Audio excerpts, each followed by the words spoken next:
In life, there's not many dates that stick in your head. However, September 27th, 2024 will be a date that I will never forget.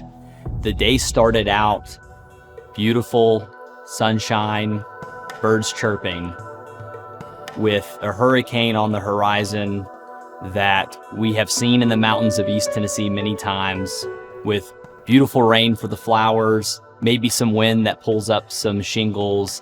However, on that day, that is not what ended up happening.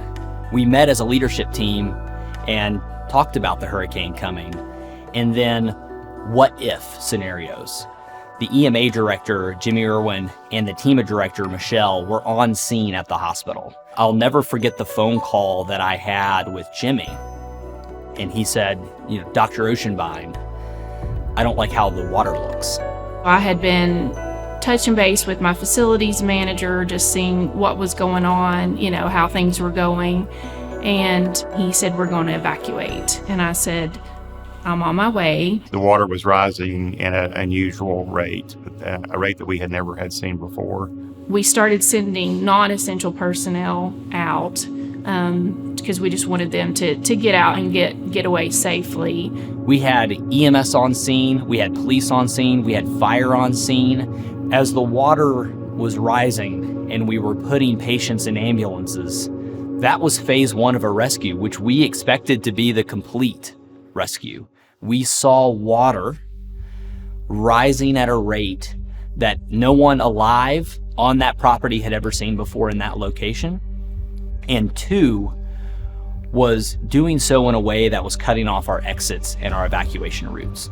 We had the Swiftwater teams put on standby. The water overtook the road, which was our exit. You have to keep in mind the river is behind us, but it had cut a path in front, and we only had the one access road out. And you don't want to take patients across moving water. The water was noted to be traveling at twice the velocity of Niagara Falls, if you can imagine how fast the water was flowing at that time. Our team was pretty much stranded there at the facility. We ended up creating a list of everyone's name on property.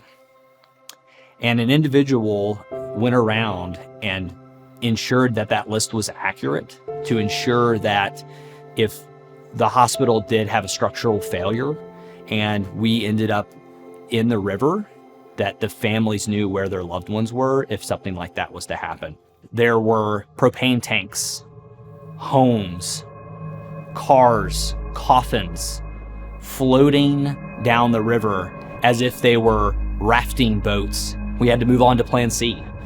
We weren't able to rescue the patients through Swiftwater boats. You always have to think about the next step, and you can never stop moving forward. You can never give up, ever. At this time, we had water in the hospital at our knees. This is rapidly moving water. We had ladders from a fire truck that was stranded with us that we utilized to access the roof. Some patients had to be carried on backs up ladders. In case the worst was to happen, I wanted to ensure that every patient had a life jacket on, and also they were with a Swiftwater team member and had quick access to the boats that were tied off to the hospital. That whole time I kept thinking, I did not want to lose one single person. When Plan A failed, Plan B failed, Plan C failed, you just kept working. At that point, our only option is the roof.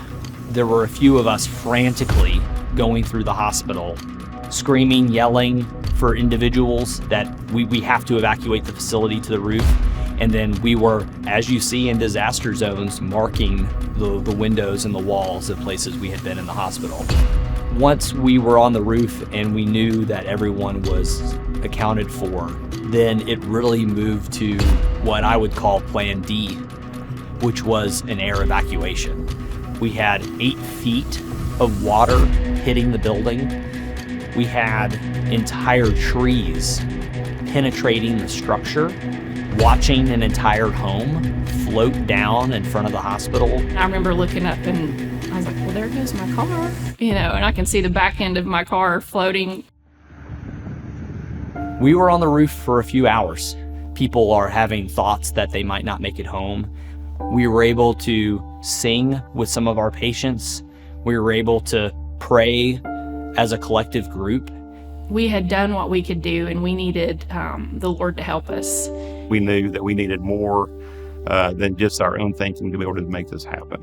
When we knew helicopter was the only avenue to get out, there were moments where individuals on the roof started calling family members to have difficult conversations.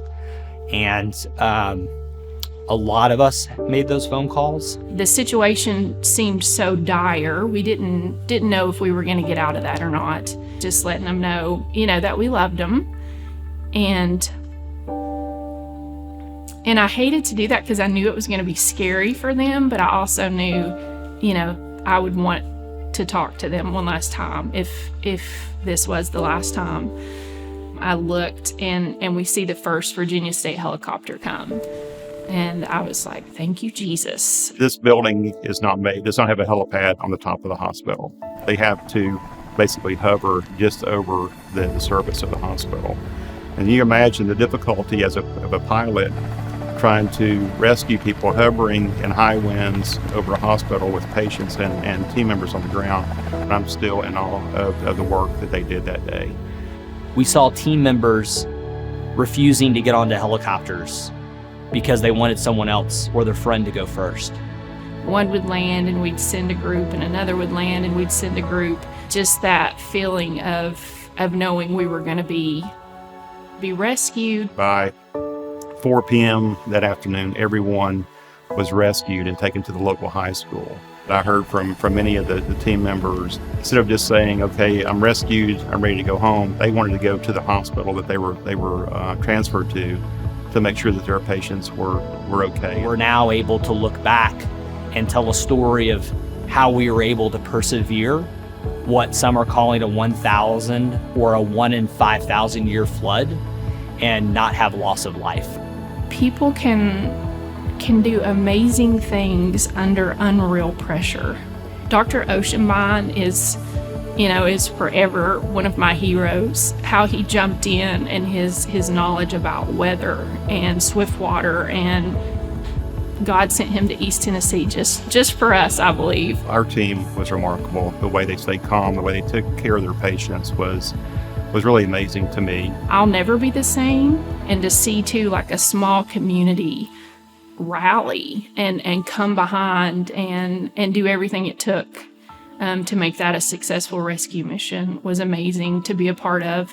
We have grown out of this as a stronger health system, bonded by tragedy, and now even more passionate about securing rural Appalachia healthcare. It's time to act and prepare now.